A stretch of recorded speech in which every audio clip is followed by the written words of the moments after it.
Well, I came out here to give you a look at my grape harvest this year. Looks pretty doggone good, and it's getting very close to being ripe. My understanding is that about 80%, when 80% of the grapes are ripe, it's time to pick. Now, there are a lot of you that know a lot more about grapes than I do. One site on there, his name is A Toyota, and he is a great guy. So he may tell me different, and I hope he will. But anyway, that's the grapes. Yesterday, son-in-law and I came out here and threw some bird netting over them. We're still having bird problems, and I told him they're ripening and he's going to lose them all like he did last year if we don't put some netting over it. So we threw some netting over. These are black Spanish grapes. He wants them for wine. Wants to make wine out of them. And anyway, they were looking well. Have quite a few clusters. This is just one vine. Let me go down the row and kind of show you some more. I had a vine that half of it came out, did a little bit. I thought it was going to all die, but the other half didn't do nothing. So I don't know what's going on there. And that vine's about the same way. Actually, that vine is dead, I think. I don't know what's going on. Maybe I don't know. We did not have none of my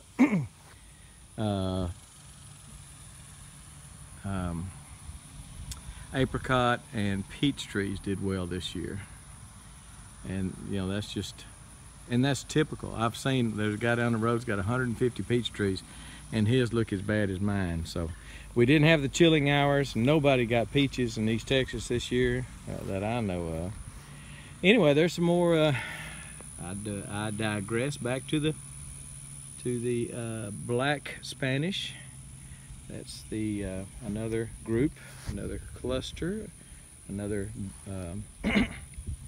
vine that's got quite a few on it. We'll just walk down the row here a little bit.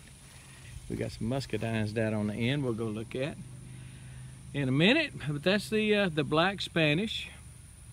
Some are riper than others. Now what I did, as you can see, there's not a whole lot of foliage on the bottom here. I let my sheep in here for 2 or 3 days, for a few hours each day, and they really pull back the foliage, which is probably pretty good, because last year I think that's why they didn't ripen, because I did not come in here and prune any of the summer foliage off.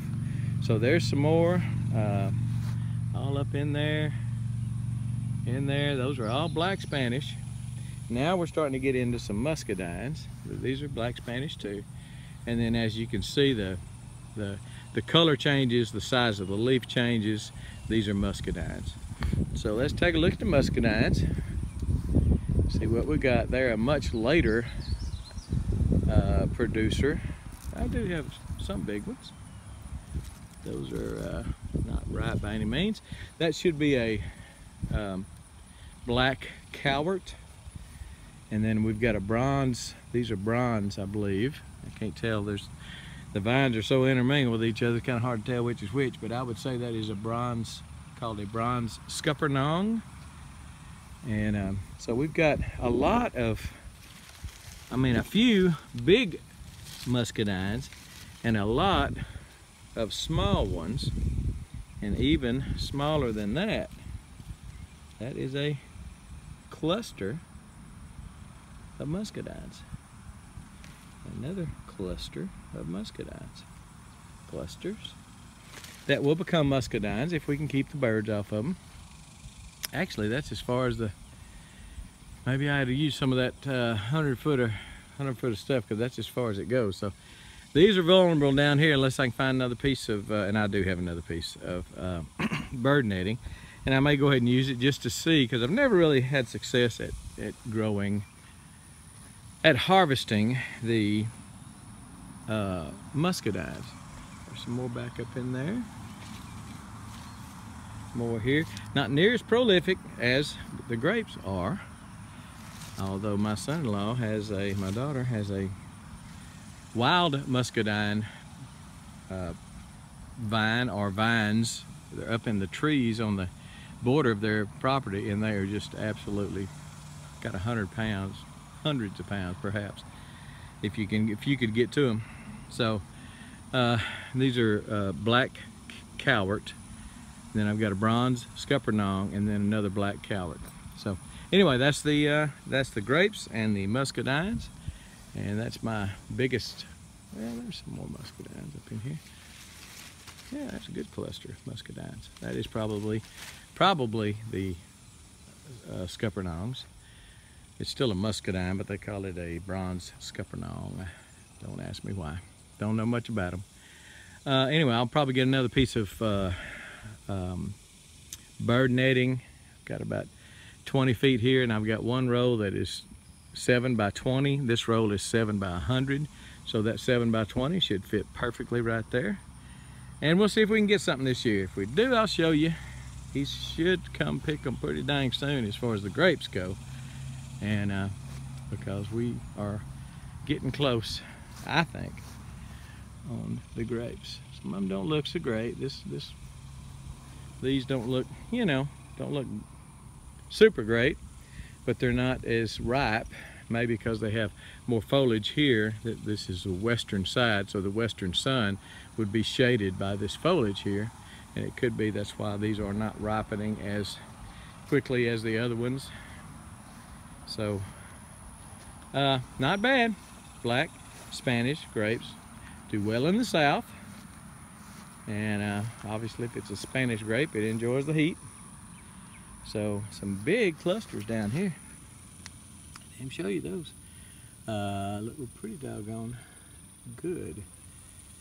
Supposedly a bird, even though a bird could get up under here and mess with the fruit, supposedly my understanding is a bird does not like to get under a netting. They feel trapped. Even though they can, they do not do that. So even though they could fly right there, get up under there and eat those, supposedly they will not, because they just don't like the feeling of being trapped. They just don't like it, which is good for me. Otherwise I'd have to have some probably 15-foot stuff to go all the way around and go all the way to the ground. Anyway, that is my grape crop. Just thought I'd come out here and show it to you. These are getting very, very close. Somebody tell me if they're ready. My son-in-law said they're not, and I would love to correct him. Somebody tell me if they're ready. All right, that's it. We're gone.